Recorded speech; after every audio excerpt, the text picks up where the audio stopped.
intermédio da Sra. Seal, disse ao espírito de Pio. Se habitaste essas paragens alguns anos atrás, deves ter conhecido o velho mineiro James Sai. Certamente que conheci, disse-me ele, mas então ainda era um rapaz. Perguntei-lhe ainda, se de ti falasse ao mineiro Sai, pensas que ele se lembraria de ti? Deve lembrar-se, respondeu, mas, se por acaso houver esquecido, fala-lhe do maior comilão e do maior blasfemador da região e ele imediatamente se recordará de mim. O resultado desse diálogo foi que escrevi a James Sai, dizendo-lhe que, no correr das minhas investigações, tinha sabido que um irlandês, de nome Pio Longford, havia prospectado, alguns anos atrás, o distrito mineiro que me interessava, pedindo-lhe me dissesse o que a respeito sabia. Respondeu-me, pela volta do correio, que tinha conhecido, de fato, Pio Longford, que, entretanto, havia morrido há bastante tempo, tendo deixado um filho que ainda era vivo e residente em Reno, Nevada. O espírito de Pio era uma entidade cheia de vida, mas muito vulgar e rasteira. A Sra. Seal andava horripilada do seu calão rude e inconveniente. Ele denunciava sua presença por longa tirada de pragas, após o que podia então continuar a conversa sem tal colorido. Desculpava-se dizendo que, ao tomar contato com as condições terrenas, os antigos hábitos de linguagem de si mesmo explodiam, sem que lhe fosse dado evitá-los. Nas conversas por intermédio da Sra. Seal, esta muitas vezes o não compreendia, devido às expressões da gíria irlandesa, dele ignorada. Mostrava-se ele pouco contente de mim. Na sua opinião, eu não estaria agindo bastante energicamente no sentido de arranjar os elementos necessários para a exploração das minas, que tanto interessavam. Perguntei-lhe de onde lhe vinha o interesse pelo meu negócio, ao que me respondeu que se sentia preso a esse distrito, enquanto as minas não fossem exploradas. Acrescentou que havia esperado longos anos, em vão, mas que por fim havia surgido. Então me havia estudado de perto, convencendo-se ser o homem necessário para tentar o empreendimento, dada a feição de iniciativa e mesmo um tanto aventureira do meu temperamento, meio maluco, dizia ele. Sabendo que ele tinha um filho, que vivia no Reno, perguntei-lhe se não achava bom que eu mesmo escrevesse comunicando as minhas relações com o pai. Não faças isso, disse-me ele. E acrescentou, tu te encontrarás um dia com o meu filho e então conhecerás o vício do pai, quando peregrinou pela terra. Aproximadamente um mês mais tarde, estava eu no Reno, em um café, à espera do trem, quando vi entrar um homem, completamente embriagado, que veio direto a mim, embora me achasse na parte mais distante e não obstante estar o local repleto de mineiros.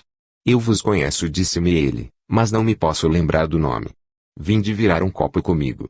Não aceitei o convite e lhe fiz ver que deveria estar enganado, pois absolutamente não o conhecia. Por tal forma, porém, insistiu que, para dele me ver livre, acabei por me dirigir ao balcão, onde verifiquei que ele era conhecido de toda a gente. Em um dos momentos que sua atenção estava presa a lures, perguntei ao dono da casa quem era tal sujeito, e ele me respondeu que o pândego se chamava Longford.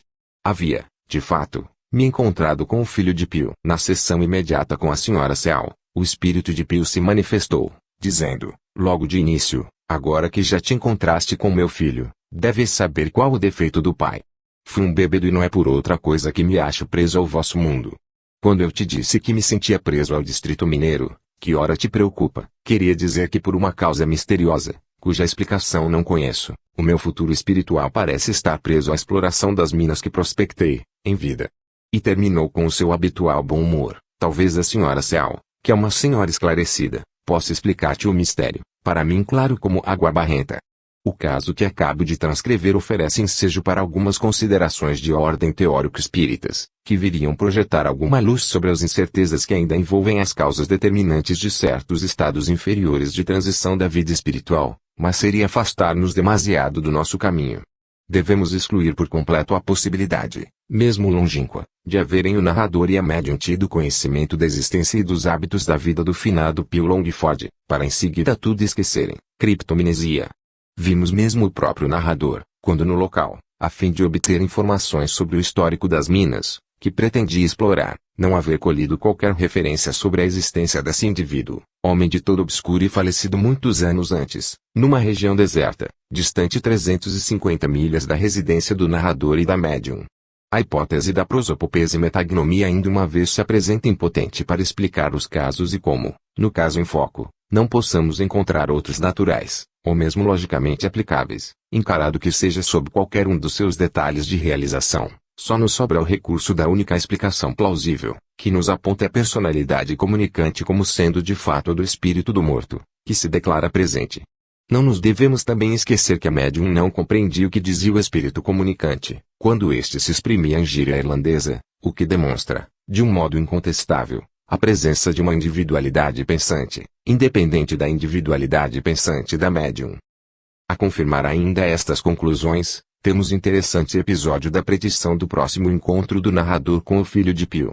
Tudo concorre para provar que esse pré-anúncio não podia ser um episódio de clarividência da parte da personalidade comunicante, mas o aviso antecipado de um encontro que o espírito comunicante se dispunha a provocar, agindo telepaticamente sobre o filho no momento oportuno. Claramente isto ressalta das circunstâncias em que se deu o encontro. Vemos com efeito o filho de Pio entrando, bêbado, pelo café repleto de fregueses, e dirigir-se diretamente ao Sr. Armor, que nunca tinha visto, como se uma influência estranha o compelisse, cumprindo não esquecer a outra circunstância de o filho de Pio haver dito ao Sr. Armor: eu vos conheço, mas não me posso lembrar do vosso nome, enquanto que na realidade nunca se haviam encontrado. Vem este pormenor confirmar a indução de que ele agia sob a impulsão telepática do espírito do pai, que, havendo predito ao narrador um encontro próximo com Longford filho, procurava então determiná-lo. Uma terceira circunstância convergente, neste sentido, está no fato de, na sessão medianímica subsequente, o espírito de Pio se haver manifestado dizendo: agora que já te encontraste com o meu filho, deves saber qual o vício do pai, o que mostra estar ele bem certo de se haver dado o encontro. É, portanto, claro que, no caso relatado pelo Sr. Armor, se encontram, em grande números, provas demonstrativas da origem espírita dos fatos, ao mesmo tempo em que se constata a impossibilidade da prosopopese e metagnomia para explicar casos de identificação espírita desta natureza. 7. Novas hipóteses de René Sudre para, de qualquer modo, safar-se das dificuldades insuperáveis, casos das categorias 2, 3, 4 e 5. Passando ao exame das outras categorias, já enumeradas, de manifestações inexplicáveis por hipóteses naturais, lembrarei que as categorias 2, 3, 4 e 5 se referem respectivamente aos casos de aparições de mortos no leito de morte, de crianças videntes no leito de morte de terceiras pessoas, de telecinesia no momento da morte e depois da morte e de música transcendental no leito de morte e depois da morte. Não me sinto obrigado a discutir esses casos, por já os haver detidamente examinado em monografias especiais, que alguns dos meus leitores provavelmente conhecem, e onde todos poderão encontrar numerosos casos de todo inexplicáveis pela prosopopese e metagnomia ou por qualquer outra hipótese natural. Mas, não obstante, sou forçado a deter-me um pouco sobre o assunto, pois, a não ser na das crianças videntes no leito de morte de terceiras pessoas, sobre a qual guarda eloquente o silêncio, Sudre toca, embora de leve, nas categorias que compreendem os outros fenômenos. E quando a elas alude, ele o faz, naturalmente, a seu jeito. Quando, há 2 anos, foi publicada a tradução francesa de 3 das minhas monografias, sob o título geral de Phénomènes psychiques au moment de la morte, Sudre dela se ocupou, em ligeira análise, no número de maio a junho de 1924 da Revue Metapsychique, conseguindo amontoar em uma só página embaralhamento estupendo de sofismas e paralogismos. Respondi-lhe com a refutação de todos os pontos da sua espantosa análise, nos fascículos de novembro a dezembro de 1924 da Revue Spirit. Não replicou Sudre e logicamente impossível seria fazê-lo. Hoje, no entanto, vejo que, não podendo deixar de, no seu trabalho, aludir a esta categoria de fatos, ele o faz com certa timidez e de relance. Falo bastante, todavia, para demonstrar haver repudiado alguns dos seus sofismas mais notáveis e mais antigos e para, com a fertilidade própria dos fantasistas e sem ter absolutamente em conta os fatos, apresentar outros, se possível, mais ousados. Nem sempre, porém, a exuberância inventiva lhe basta e, então, se volta para as frases sonoras, suas favoritas de sempre e, como de hábito antigo, as reedita no livro, esquecido talvez da cabal refutação que sofreram. Deparo agora com uma velha conhecida minha que lhe atira contra os fenômenos de música transcendental. Efetivamente, a página 358, Sudre repete, são fenômenos auditivos que se prestam ainda mais à ilusão que os visuais, como conchas marinhas, que nos fazem ouvir as mais belas sinfonias. Quando o autor empregou pela primeira vez esta comparação, aliás mal escolhida, fiz-lhe observar que nas conchas marinhas de modo algum se ouvem sinfonias e ainda menos cantos vocais humanos e melodias, mas tão somente tonalidades diferentes, de sons amorfos, que se fundem sem nunca adquirir qualquer valor musical.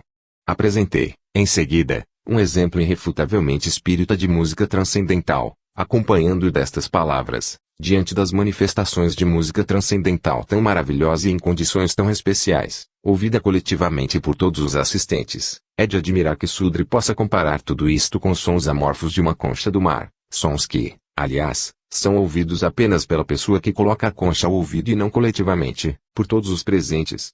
Parece que esta última consideração deveria bastar para impedir que Sudre lançasse mão de comparação tão descabida. Ao contrário, porém, ele audaciosamente a estampa, de novo, no seu livro. São incoerências surpreendentes, e claramente traduzem o grande embaraço do autor sempre que defronta manifestações que não podem ser explicadas senão pela hipótese espírita.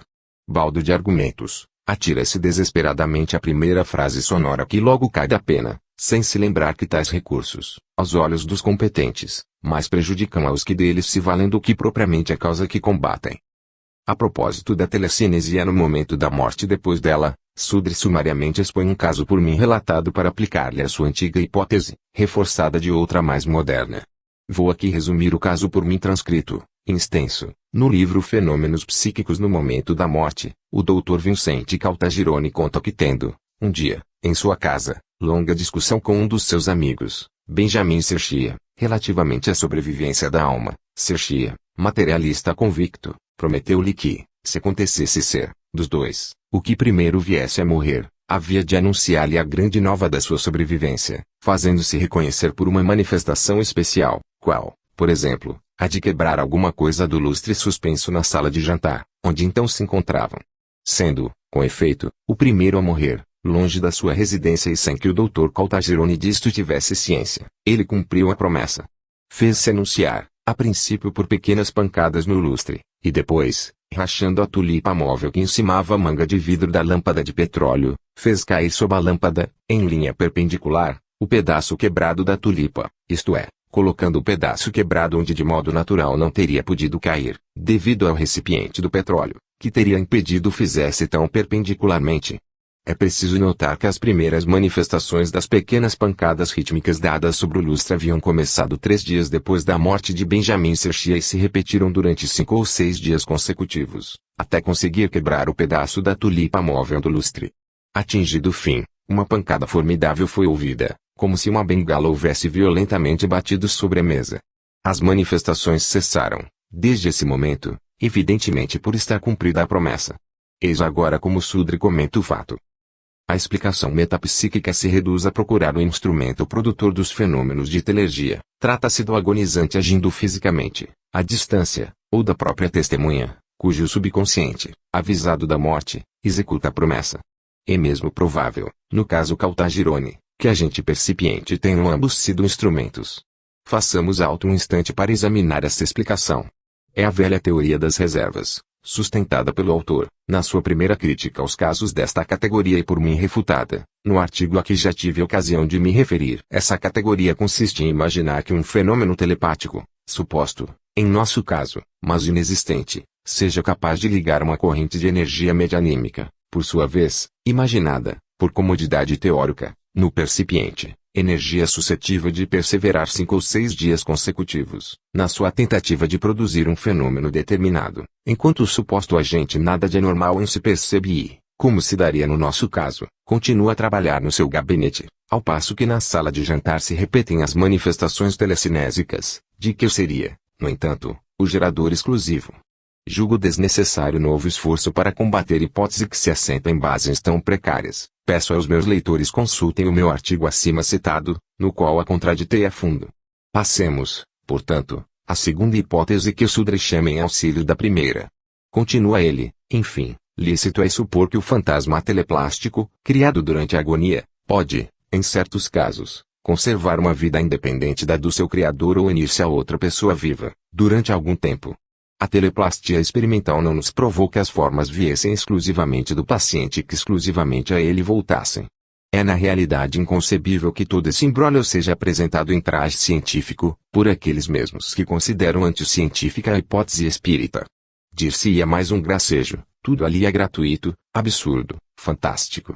Seria perder inutilmente o tempo discutir tal hipótese que os fatos se encarregarão de derrubar, sepultando-a para sempre no ridículo. Antes, porém, de para estes recorrer, impõe-se-nos o exame da teoria complementar, formulada um pouco mais adiante. Em determinado ponto do seu requisitório anti-espírita, notando que a hipótese supra nem a ele mesmo satisfaz, não lhe bastando para explicar, mesmo a seu modo, os casos de identificação espírita, Sudre faz ainda, a uma outra, fervoroso apelo. Quando um sensitivo psicométrico recebe um objeto que pertencerá a um morto, ele fica em condições de poder fornecer esclarecimentos passados e presentes a respeito desse morto, justamente como se o objeto psicometrado servisse para estabelecer a relação psíquica com o espírito do defunto, do mesmo modo que um objeto, tendo pertencido a um vivo, serve para estabelecer a relação psíquica com a subconsciência do vivo ausente. A página 374 diz, então, Sudre, tocamos aí no ponto capital onde a metapsíquica deve encarar a hipótese da sobrevivência. Demonstrando a experiência que nenhuma diferença existe na função metagnômica, quando a pessoa está viva e quando morta, é que a memória desta pessoa sobrevive. Nós estamos longe de hipótese espírita. Essas memórias que sobrevivem não são evidentemente um psicológico morto, uma coleção de clichês empilhados no espaço, mas também não são personalidades vivas. A vida que se lhes pode atribuir é uma vida inconsciente, uma vida sonambúlica, onde impera apenas o automatismo da memória. Para reviver de uma vida ainda que muito incompleta, mas que possa arremedar a nossa, é indispensável que um paciente lhe empreste um pouco do seu corpo e talvez do seu próprio espírito. E a página 413 acrescenta, mostrando, como fizemos, que a metapsíquica prova quando muito a sobrevivência de uma memória, duplicata da existência terrestre, mas sem atividade possível, quando fora de um espírito encarnado que a ressuscite, destrói-se a hipótese fundamental de Myers. E ainda a página 413, nós admitimos a sobrevivência da memória pura, mas mesmo supondo que não seja um simples reservatório inerte, que conserve um dinamismo, não poderia ainda assim constituir uma personalidade verdadeira.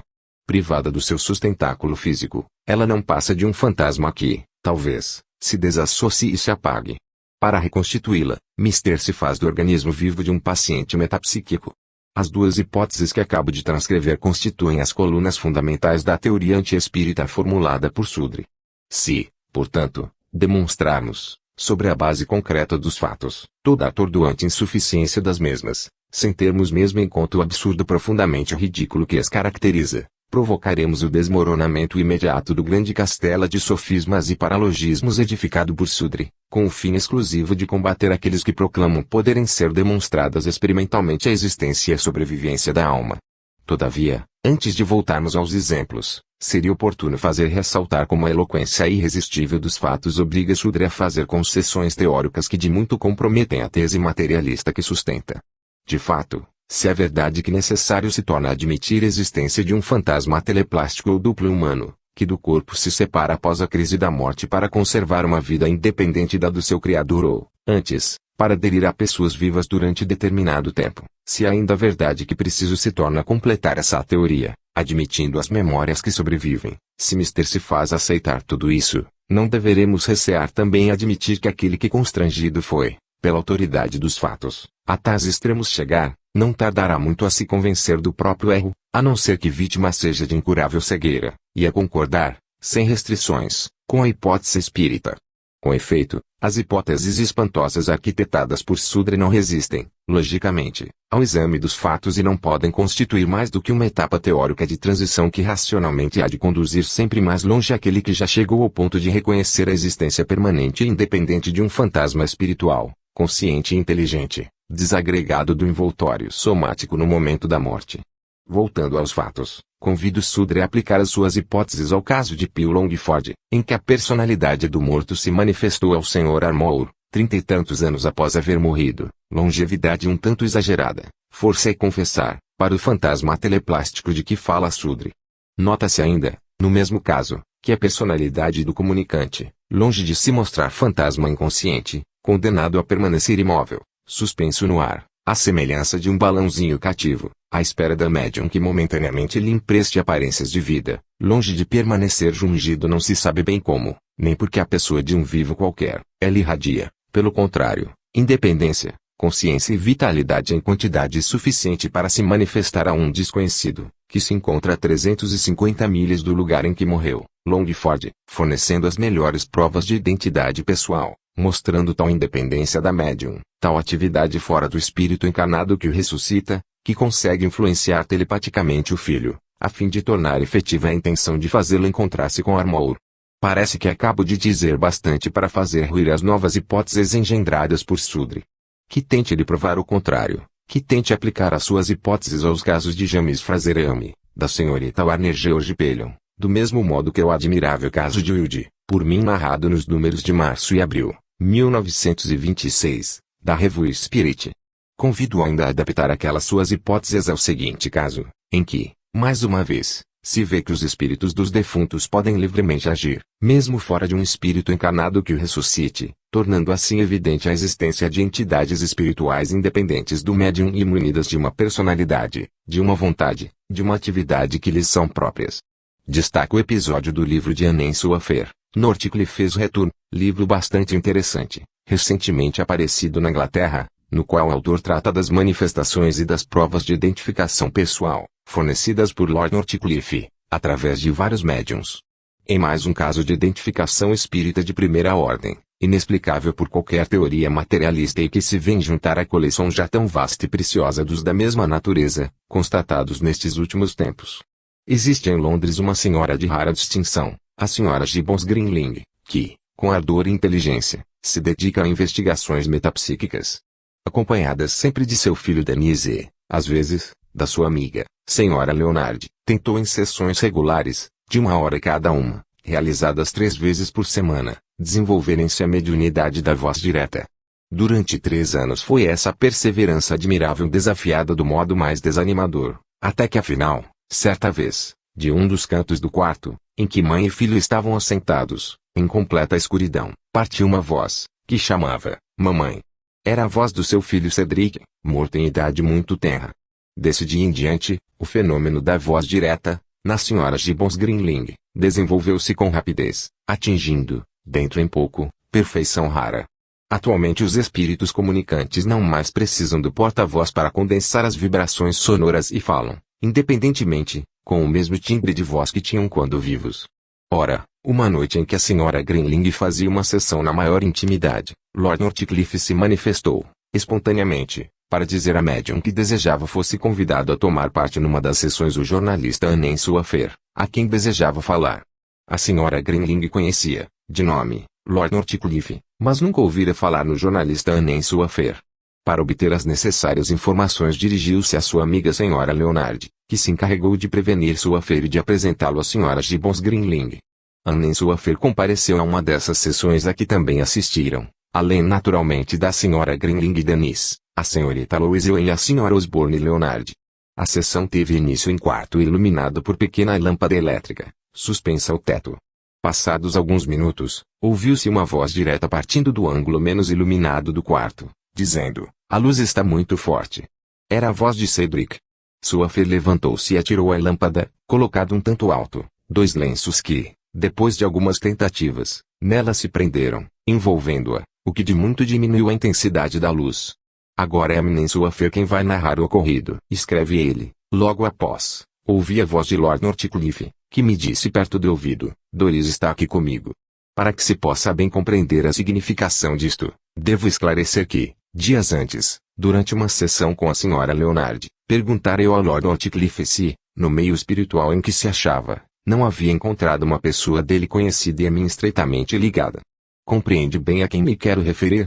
Perguntei. Não lhe havia pronunciado o nome da pessoa, mas mesmo assim a ela se referiu durante algum tempo e Fed acrescentou saber que a amiga a quem nos referíamos havia sofrido bastante durante a vida. Está claro que, tendo encontrado aquele ensejo de conduzir o espírito dessa minha amiga a uma sessão, onde pudesse ela conversar diretamente comigo, Lord Northcliffe o não perdesse, embora não lhe havendo eu pedido tanto. Em seguida, uma voz de mulher a mim se dirigiu. Sou eu, Doris, que te estou falando. Acho-me novamente contigo. Lembras-te do lugar em que me encontraste? Sim, respondi-lhe, embora para isso tivesse a minha memória de recuar um bom quarto de século. A senhorita Owen perguntou, é esta a primeira vez que te manifestas? Sim. E acrescentou, tive uma vida muito atribulada. Mas meu filho, continuou ela, dirigindo-se a mim, está prestes a voltar para a Inglaterra. Ele deve continuar a ignorar. Guarda bem o segredo. Compreendi perfeitamente o que me quis dizer. Era uma mensagem de além-túmulo na qual me pediam um maior desvelo por alguém que era extremamente amado da pessoa que falava. A alusão feita se referia a alguma coisa que só eu podia compreender e de que fazia grande questão o espírito comunicante. Cumpri notar que por mais de uma vez muito me havia preocupado se devia revelar ao rapaz a sua origem. Não procuremos suspender o véu, bem transparente aliás, que encobre o segredo da morta, e conhecido do consultante. Minha tarefa será apenas de demonstrar a razão por que o episódio acima constitui um caso autêntico de identificação espírita, inexplicável pela hipótese da prosopopese e metagnomia, ainda que combinada com as duas outras engendradas pelo nosso autor, por comodidade teórica. Devemos em primeiro lugar notar uma circunstância bastante interessante que constantemente se repete na longa série de sessões descritas no livro de Anne Suafer, qual a da continuação não interrompida da memória de Lord Northcliffe que, passando de um médium para outro, se lembra sempre do que disse ou fez no correr das manifestações anteriores, exatamente como agiria uma individualidade espiritual propriamente dita, isto é, uma entidade estranha a todos os médiuns pelos quais se manifestava, circunstância que no caso é mais especialmente acentuada, visto o espírito em questão, não somente se lembrar, mas agir de acordo com essa lembrança, preparando uma surpresa ao consultante, qual a de ir à procura de um médium, através do qual fosse possível a amiga morta conversar diretamente com o amigo vivo. Descoberto que foi o médium, com ele se comunica, manifestando o desejo de que convide para vir à sessão um indivíduo desconhecido do médium e dos assistentes e do qual dá o nome. Mas paremos um instante e reflitamos um pouco sobre o valor teórico desses diversos detalhes. O fato da procura e da descoberta do médium apropriado a seus fins e o encontro que prepara para poder atingi-los vem provar mais do que nunca que aquele que assim operava era um agente espiritual estranho a todos os médiuns de que se servia.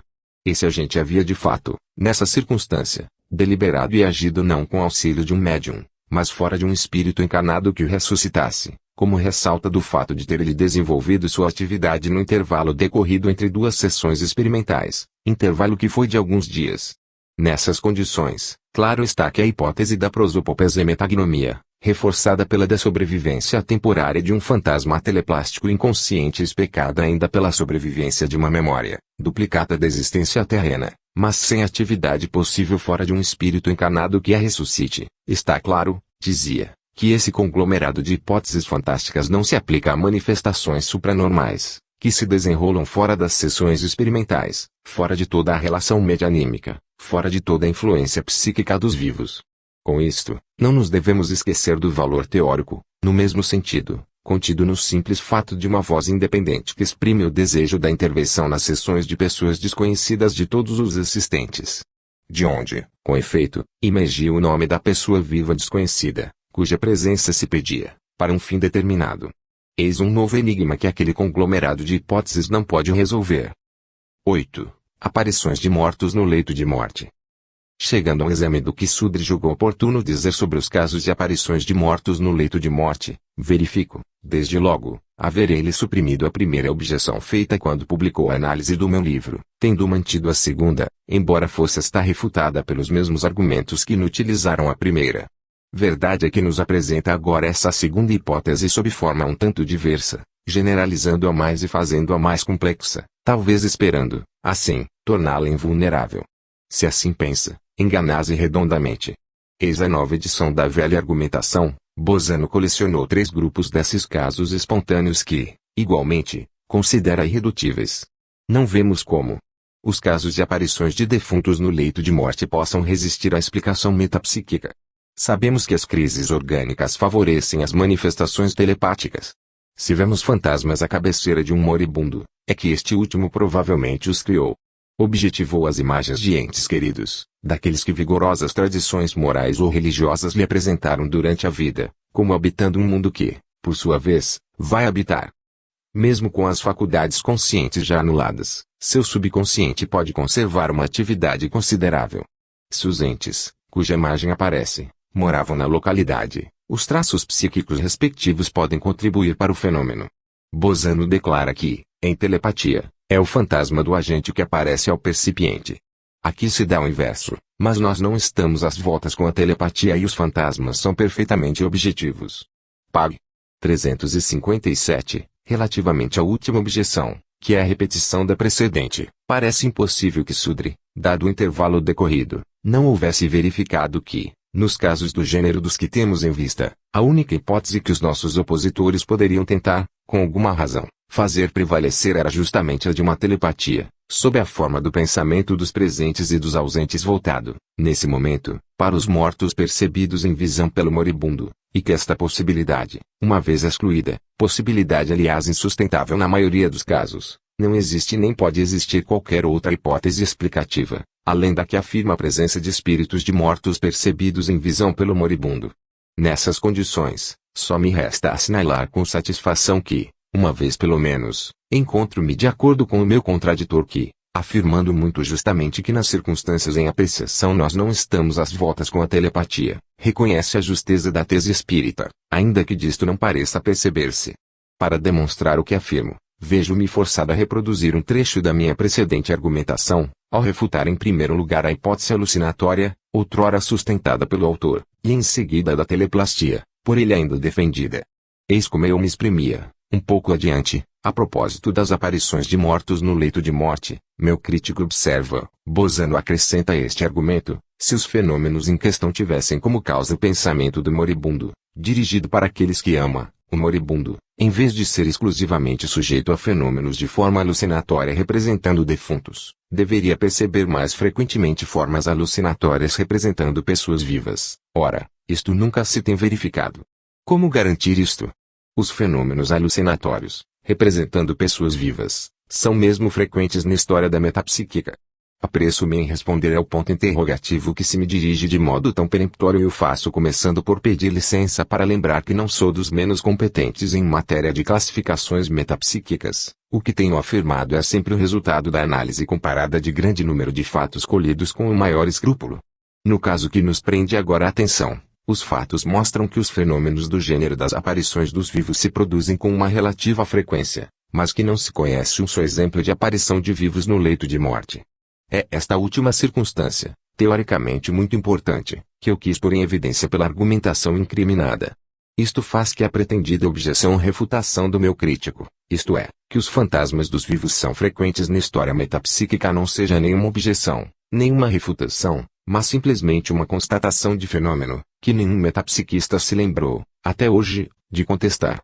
Agora, a título de esclarecimento complementar, devo acrescentar que nas minhas classificações de casos encontram-se 5 episódios de moribundos a quem apareceram fantasmas de pessoas que os assistentes supunham vivas.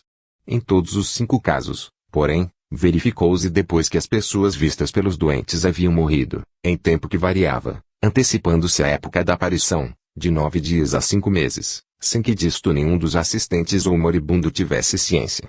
Esta circunstância, de valor indiscutível, contribui grandemente para aumentar o prestígio da prova negativa, já disse bem eloquente, a que acabamos de nos referir, prova negativa que serve mais do que qualquer outra prova afirmativa, para mostrar o bom fundamento da minha hipótese.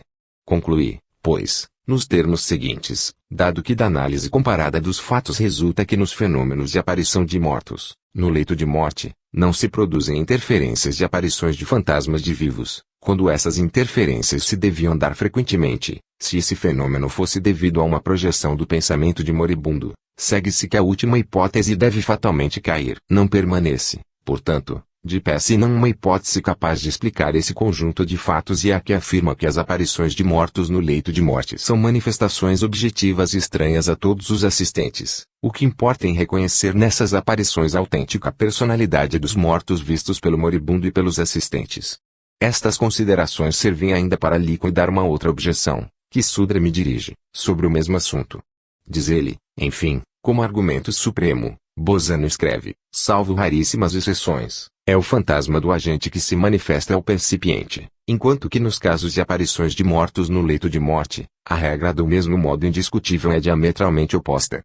Este argumento, como os outros, cai desde que se abandone a ideia de uma ação telepática para admitir a de fenômenos teleplásticos, criados pela imaginação subconsciente do moribundo e em tudo comparáveis àqueles que se obtêm nas sessões de materialização. É claro que para aniquilar esta objeção fantástica basta nos reportemos ao que foi dito para refutar a objeção precedente.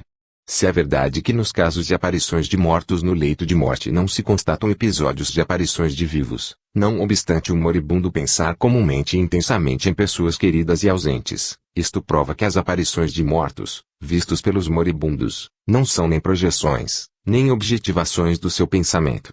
Com efeito, se assim fosse, o moribundo, também nesta segunda circunstância, deveria materializar mais frequentemente fantasmas de vivos que de mortos. Esta segunda objeção cai, pois, como a primeira, em consequência da inexistência da causa geradora suposta do fenômeno e, por consequência, esta vez ainda minha argumentação em favor da presença real dos mortos, percebidos em visão pelos moribundos e pelos assistentes, aparece mais do que nunca cientificamente legítima e teoricamente decisiva. Tal foi então a minha argumentação. Não padece dúvida que se o meu contraditor tivesse a intenção de fazer prevalecer as suas opiniões sobre o assunto, deveria começar por demonstrar o erro da minha argumentação, ao refutar-lhe a tese. Preferiu mais uma vez não responder, continuando muito embora fazer uso dos seus sofismas destroçados. Como explicar essa curiosa idiosincrasia do nosso autor pela lógica?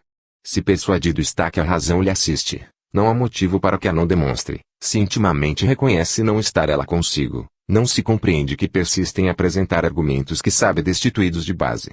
Fobia pela lógica. Caso pensado? Prefiro não me pronunciar a respeito, cumprindo-me, todavia, lembrar que se os metapsiquistas, grandes e pequenos, continuam a não responder à argumentação rigorosamente lógica com que se destroem os seus sofismas e paralogismos, se continuam a deste se servir, como se houvessem com êxito respondido, então as doutrinas metapsiquistas progredirão graças unicamente aos esforços do movimento espírita, cujos dirigentes nunca deixam de acatar as objeções razoáveis que lhes são apresentadas. Antes de passar adiante, creio oportuno ilustrar o assunto com um exemplo de aparição de mortos em leito de morte, em proveito daqueles dos nossos leitores que não conheçam ainda bem a questão. Para não incidir, porém, em repetição, escolhi um dos que se deram depois da publicação da minha monografia sobre o assunto, advertindo, todavia, que os mais interessantes e demonstrativos, no sentido espírita, são os casos que nela se encontram. O fato é relatado pelo professor William Barrett e por sua senhora, doutora em medicina e cirurgiã, e que dele foi testemunha. Journal of the Society for Psychical Research, Vol. XX, Pags. 345 a 346. Escreve o professor Barrett, os casos das visões de moribundos, quando estes percebem fantasmas de um dos seus, cuja morte ignoram, fornecem talvez uma das melhores provas em favor da sobrevivência. Forneci alguns exemplos impressionantes no meu trabalho On Treasure of the Unseen, e grande número de casos desta natureza se encontram nos proceedings da nossa sociedade. O próprio professor Richetti reconhece que estes casos são muito importantes e mais explicáveis pela hipótese espírita que pela criptestesia e acrescenta, de todos os fatos invocados a favor da sobrevivência, estes, isto é, a visão dos moribundos, são os que mais aturdem. Aturdem, bem entendido, sob o ponto de vista materialista. De qualquer modo, não nos devemos esquecer de que as alucinações propriamente ditas não são raras no momento pré-agônico e que, por conseguinte, um estado psíquico de atenção expectante do moribundo podê-las ia provocar. Por isso os casos teoricamente mais importantes são aqueles em que se encontra a prova concludente, do moribundo que vê o fantasma do morto e cuja morte ignorava. O valor, nesse sentido, do caso que vou relatar, toma um maior vulto, pela circunstância das extraordinárias precauções que foram tomadas para evitar que o doente tivesse conhecimento do falecimento da pessoa justamente que lhe apareceu no leito de morte. O caso me foi relatado imediatamente por minha mulher, que dele foi testemunha na maternidade de Clapton, onde é cirurgiã obstétrica. No mês de janeiro último, 1924, minha mulher recebeu um recado urgente do Dr. Phillips, de plantão no hospital, pedindo-lhe que acorresse à cabeceira de uma senhora em trabalho de parto, a senhora B, que estava em perigo de vida por insuficiência cardíaca. Minha mulher para lá se dirigiu imediatamente. A criança foi salva, nada tendo, entretanto, podido fazer com relação à senhora, que se foi lentamente extinguindo. Lady Barrett diz a respeito: quando tornei ao quarto, a senhora B estendeu-me a mão, dizendo: agradeço-vos tudo o que por mim fizeste pelo meu bebê. É um rapaz ou uma menina? Depois, apertando minha mão nervosamente, me pediu que não a deixasse ainda que a seu lado ficasse por mais algum tempo. Alguns minutos depois, olhando para a porta da sala, que estava aberta, e essa brilhantemente iluminada, disse: oh, não me deixeis ficar no escuro. Já não estava muito claro e cada vez escurece mais.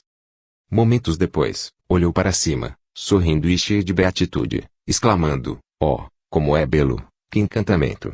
Que está vendo de tão belo?" Perguntei-lhe. "Seres maravilhosos", respondeu, cercados de esplêndida luz. Oh, que luz deslumbrante! Seu olhar depois se fixou num dos cantos do quarto, exclamando cheia de emoção: "Como? Meu pai aqui.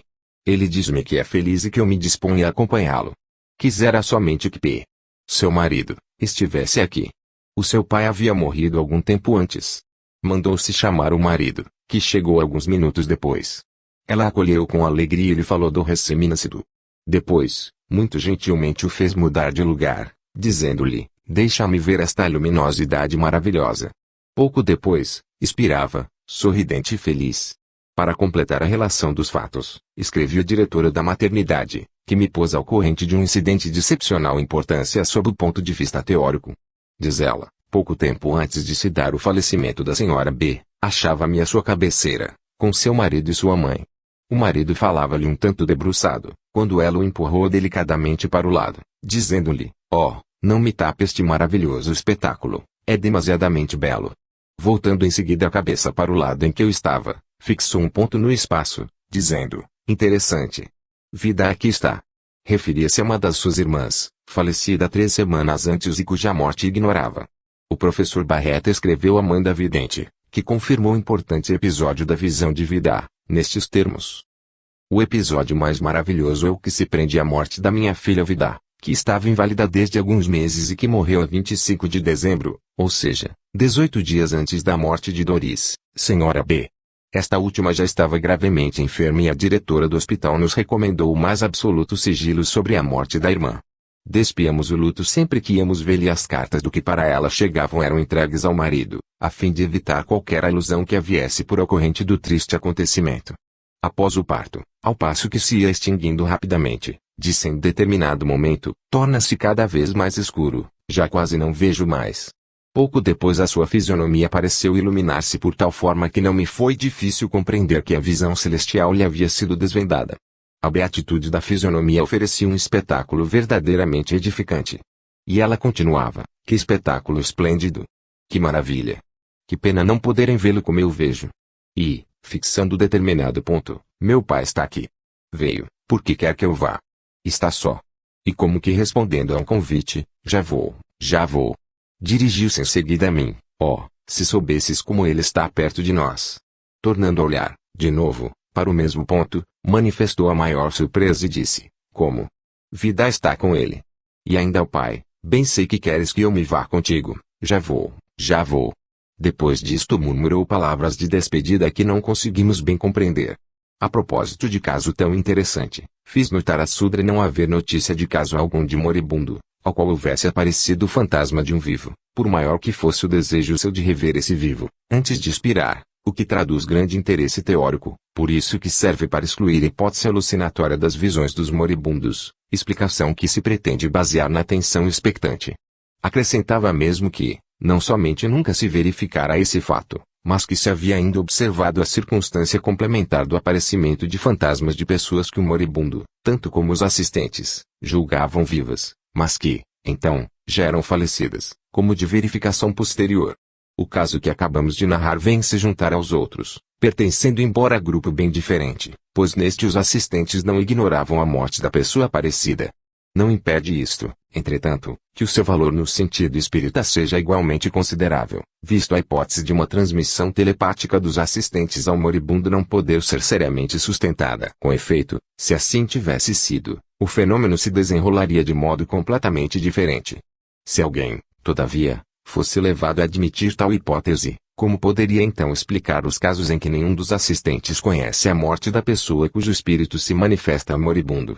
Não o conseguiria por nenhuma das hipóteses naturais, donde a necessidade imposta pela lógica de reconhecer que as aparições de mortos no leito de morte, encaradas no seu conjunto, não são explicáveis senão pela admissão da presença real dos mortos aparecidos ao moribundo. Em abono dessas conclusões, lembrarei que na minha monografia sobre as manifestações desta categoria se encontram registrados episódios mais decisivos mesmo que o apresentado pelo professor Barrett.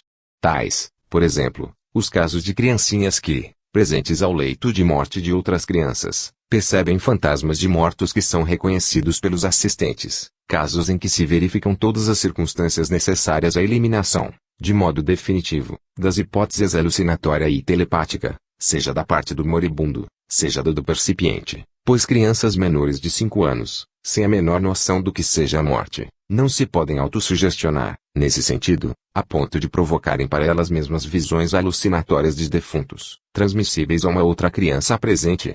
A eficácia teórica, sob o ponto de vista espírita, desses episódios é de tal modo evidente que o próprio professor Richetti em julgamento imparcial o reconheceu, tendo tido a louvável franqueza de o declarar. 9. Fenômenos de xenoglossia, categorias 6 e 7. Continuando a análise crítica das objeções feitas por Sudre às categorias especiais das manifestações espíritas, aqui encaradas, devo ocupar-me agora da sexta e da sétima categorias, nas quais respectivamente se agrupam os casos de personalidades de mortos que falam e escrevem correntemente em idioma ignorado do médium e, não raro, de todas as pessoas presentes glossolalia ou xenoglossia, e os casos de personalidades de mortos que correntemente escrevem com o talho de letra que tinham em vida, o que grandemente difere de um outro fenômeno análogo, que consiste na reprodução supranormal de uma simples assinatura. Nestas duas categorias Sudre toca de modo ainda mais superficial e insuficiente do que fez nas outras. Escreve ele, o caso em que o médium em transe se põe a falar, em língua que diz não conhecer, deve sempre ser examinado com a presunção de se estar diante de um caso de criptomnesia. Flournoy cita exemplos, entre os quais o da velha senhora que, durante o delírio, se pôs a falar o hindustani, língua que não ouvia desde a idade de 4 anos, quando deixou as Índias. Helena Smith havia assimilado o que manifestava saber de sânscrito, folheando uma gramática ou outro qualquer documento escrito. O paciente de Richetti escrevia frases em grego moderno que eram paradigmas do dicionário de Bizantinos. Os erros cometidos eram de ordem visual e não gramatical, como se os caracteres tipográficos houvessem sido vistos de longe e superficialmente transcritos por quem não conhecia o grego. Enfim, nos casos, aliás, muito raros, em que o paciente responde a perguntas feitas em língua dele desconhecida, torna-se necessário admitir da parte dele a captação de todas as recordações daquele que encarna. Do exposto, claramente vemos que Sudre não tem a preocupação de aprofundar o tema que discute, limita-se a encarar as duas formas de xenoglossia, que nenhum valor apresentam no sentido espírita, por serem justamente aquelas que se podem explicar pela criptomnesia, que deixa inteiramente ao seu cuidado, e aquela em que o médium responde no próprio idioma às perguntas que lhe são feitas em língua dele ignorada. Sudre olha estes dois casos como muito raros, quando se repetem cada vez que o hipnotizador está em condições de estreita ligação com o seu paciente. O fenômeno encontra explicação no fato de o paciente clarividente não compreender a significação das palavras que lhe dirigem, mas de ler no cérebro do hipnotizador o pensamento que este exprime por aquelas palavras. O pensamento, com efeito, na sua modalidade psicofísica de estado vibratório da substância cerebral, ou do perispírito, deve necessariamente ser igual em todas as individualidades pensantes, fora de qualquer relação com a língua porque é traduzido.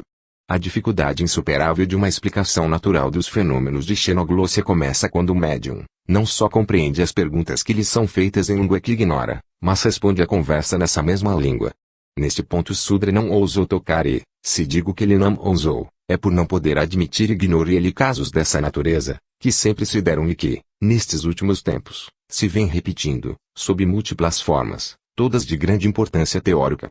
Nos fascículos de junho a julho, 1925, da Revue Spirit, citei alguns exemplos, todos recentes, destacados do livro de H. Dennis Bradley, Towards the Stars, nos quais os espíritos comunicantes correntemente conversam com os experimentadores nos seus patuás nativos, dos quais um era o basco e o outro do país de Gales.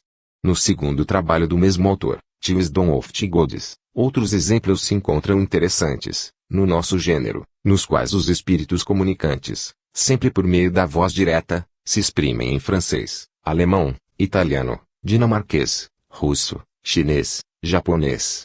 Em 2 ocasiões, os consultantes, a fim de porem em prova o espírito comunicante, que havia começado a conversa na língua do médium inglês, o convidaram a continuar na sua língua nativa, o que imediatamente se verificou. Em outra circunstância, uma senhora russa, casada na Dinamarca, dirigiu a palavra em dinamarquês a um espírito que se comunicava. Este, porém, dizendo-lhe ser o irmão falecido, observou: "Eu sou Oscar, falemos russo." E a conversa continuou nessa língua. Para não me alongar demasiado, Sobre questões tão claras, limitar-me-ei a relatar só um episódio deste gênero, no qual a conversa se verificou em japonês. Na noite de 18 de março de 1925, convidou-se para assistir à sessão o poeta japonês Gominosuke Komai. O Sr. Bradley contou o que se passou, do modo seguinte: o episódio mais dramático da sessão se deu quando uma voz se dirigiu em japonês a Gominosuke Komai. Por 2 vezes o porta-voz tombou antes que o espírito comunicante conseguisse reunir forças para materializar a voz. O porta-voz luminoso se ergueu pela 3ª vez, transportou-se para a frente de Gominosuke Komai, nele tocou 2 ou 3 vezes, ouvindo-se então saírem do porta-voz as palavras, Gominosuke. Gominosuke. Este modo de nomeá-lo impressionou vivamente G. Komai, por motivo que adiante daremos. Pouco a pouco a voz foi adquirindo força, dando o nome do comunicante, Otani. Estabelecida a identidade do espírito, seguiu-se ligeira conversa em japonês, na qual o morto falava principalmente dos seus filhos. Mais tarde G. Komai nos revelou circunstância muito interessante relativa ao fato de o espírito comunicante o haver cumprimentado, chamando Gominosuke. Gominosuke. Ora, segundo o uso japonês, só os pais ou o irmão mais velho têm o direito de cumprimentar uma pessoa pelo seu prenome. E o espírito que se havia manifestado a G. Komai tinha o direito de assim fazer, pois era o seu irmão mais velho, o que não deixa de ser bastante significativo. Quando o espírito comunicante se retirou, Bert Everett, o espírito guia, disse, dirigindo-se a Gominosuke Komai, com teu irmão estava também tua mãe. Vem a propósito notar que G. Komai é ainda muito moço, a ninguém sendo lícito supor que seu irmão mais velho mesmo sua mãe houvessem já morrido, além do que todos os assistentes tudo ignoravam a seu respeito, nenhum conhecendo uma só palavra de japonês. Julgo esse episódio, em que se conversa em língua japonesa e no qual provas notáveis de identificação foram dadas, como um dos exemplos mais belos e incontestáveis, dos modernamente obtidos, a favor da sobrevivência. Ibidem, Pags. 305 a 308, no caso acima, como em todos os outros obtidos através do médium Valiantini, que outra língua não conhece além da sua, mas por cujo intermédio entidades se manifestaram pela voz direta, em 7 línguas diferentes e em 2 patuás dos mais difíceis. A hipótese da criptominesia, como toda outra que não é espírita, parece-me que deve ser excluída.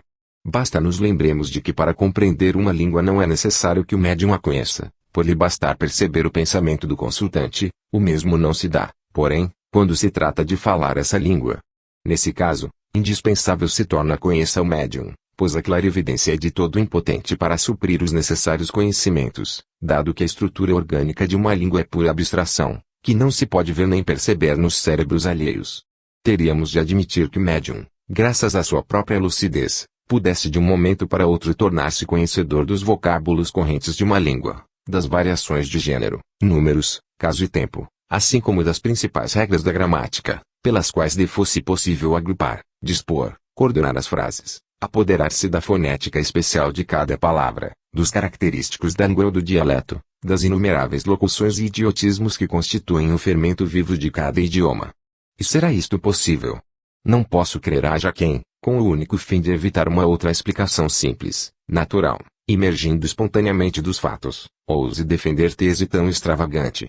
Mas se a precária situação teórica em que se acha Sudra o compelir a defendê-la, se animar ainda a sustentar que o médium que assim se exprime em língua dele ignorada tem ido captar tais conhecimentos linguísticos na subconsciência do consultante, ou por outra, tenha conseguido apoderar-se daquilo que não pode existir nessa subconsciência, por isso que a estrutura orgânica de uma língua é pura abstração e, portanto, não existe em lugar nenhum, o onus probandi inteiro lhe cabe não aos espíritas, que têm por si um admirável conjunto orgânico de provas colaterais e convergentes para reforço da tese que sustentam. Com efeito, os mortos comunicantes, além de se exprimirem correntemente, quando fazem em línguas ou patuás que o médium desconhece, dão à voz o timbre característico, a construção peculiar, a expressão familiar que em vida tinham, bem como patenteiam as tendências e intelectualidade que lhe eram próprias. Não lhes escapa também a recordação de qualquer detalhe, por mais insignificante, da existência terrestre sua e de amigos seus, e destes esquecido, relatando, não raro, pormenores ignorados de todos os assistentes e cuja exatidão se acaba, afinal, por averiguar. A favor da hipótese espírita dizem ainda os casos de xenoglossia, em que os espíritos comunicantes falam e escrevem em língua desconhecida de todos os assistentes. Mais adiante, ao falarmos das materializações, darei alguns exemplos desta ordem. Parece-me, pois, que a derrota da prosopopesa e metagnomia deve ser tida como definitiva, ainda quando tenta explicar os casos de xenoglossia. E tem a palavra o Sr. Sudre para provar o contrário. Mas vejamos o que diz Sudre sobre os casos das personalidades de mortos que escrevem correntemente com o talho de letra que tinham quando vivos. Ele aborda a questão em diferentes pontos da sua obra, mas sempre de relance, embora formulando, a respeito, sentenças peremptórias, que nunca se lembra de justificar. Tais esquecimentos não podem deixar de nos surpreender, por virem de metapsiquistas que vivem a censurar os espíritas de lançarem hipóteses gratuitas.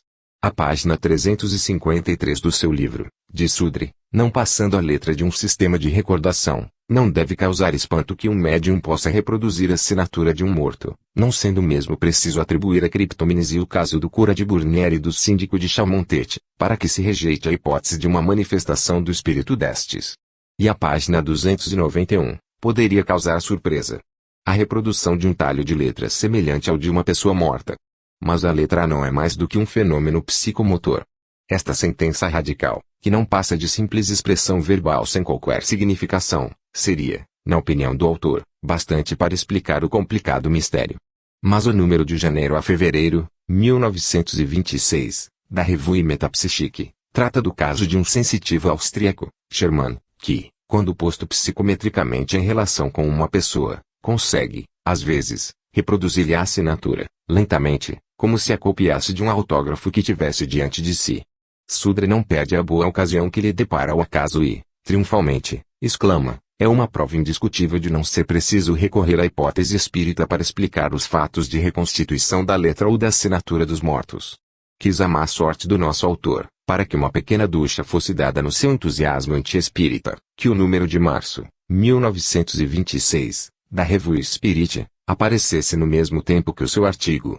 Esse fascículo continha um artigo no qual comentava o caso admirável de identificação pessoal do finado escritor inglês, Oscar Wilde, cujas mensagens constituíam reprodução fiel e perfeita da sua letra. Este fenômeno é completamente diferente e nada tem de comum com o outro que se reduz a copiar de um clichê percebido subjetivamente a assinatura do consultante, do mesmo modo que um iletrado poderia copiar materialmente, penosamente, como se desenhasse, algumas palavras escritas por uma outra pessoa, sem que isto significasse que fosse capaz de copiar corretamente uma página inteira. Qualquer inteligência compreenderá que os dois fatos nenhuma analogia oferecem, um constitui o que é notoriamente possível e outro o que de todo é impossível. Não posso deixar de reproduzir aqui o trecho em que ponho evidente a diferença entre as duas ordens de fatos, começando pela prova de identidade caligráfica. Lembremo-nos, como acima ficou dito, de que todas as mensagens ditadas graças à medianimidade do Sr. Travers Smith combinada com a do Sr. V constituíram um espantoso facsímile da letra autógrafa do morto que dizia estar presente de tal modo que os mais insignificantes traços e característicos eram reproduzidos com a mesma perfeição que os mais definidos. Os da letra A, por exemplo, escrita à maneira de alfa, ou o fato de destacar na mesma palavra uma sílaba da outra. Disto só se pode fazer uma ideia, observando os facsímiles incertos na obra do Sr. Travers Smith, não sendo inútil acentuar que durante esses trabalhos o autômato escrevia com os olhos fechados e com rapidez vertiginosa. Tais são as modalidades complexas e extraordinárias em que se produziu, durante meses, o fenômeno, modalidades que sugerem considerações teóricas de grande importância e opostas a toda e qualquer explicação natural dos fatos. Para melhor demonstrá-lo, não seria mal primeiro averiguar até onde se poderia aceitar legitimamente a interpretação materialista das manifestações desta ordem. Vejamos, se, por exemplo, se tratasse da reprodução pura e simples da assinatura de um morto, a hipótese da criptomnesia poderia ser acolhida sem relutância, visto não se poder excluir de modo absoluto a possibilidade de a assinatura reproduzida haver caído casualmente sob os olhos de um dos dois médiuns. Então o clichê da assinatura teria emergido de sua subconsciência com a ajuda do automatismo psicológico. Pode-se outro tanto dizer relativamente à hipótese da criptestesia, segundo a qual as faculdades clarividentes do médium teriam diretamente percebido, à distância, a assinatura de Oscar Wilde, em algum livro ou documento, reproduzindo-a psicologicamente, como se copiasse de um modelo. Sem que essas hipóteses possam ser aplicadas a todos os casos, elas podem, de um modo geral, ser razoavelmente sustentadas, mas o que, em compensação, de modo algum pode ser sancionado é a possibilidade, que ninguém, aliás, jamais pensou em sustentar, de com a criptomnesia e com a criptestesia se chegar a explicar a circunstância radicalmente diferente de um autômato escrever correntemente, vertiginosamente, com os olhos fechados, e assim reproduzir, de modo perfeito e completo, a letra do morto que se diz presente. O fenômeno é completamente diferente. Não se trata de copiar um modelo visual, de evocar um clichê subconsciente, mas de exprimir pensamentos com a letra de outrem. E como a letra de um indivíduo é a expressão símbolo específica do seu sistema neuromuscular, impossível se torna para qualquer pessoa, seja qual for a condição em que se encontre, de escrever correntemente, com a letra peculiar a uma outra, isto é, peculiar ao seu sistema neuromuscular,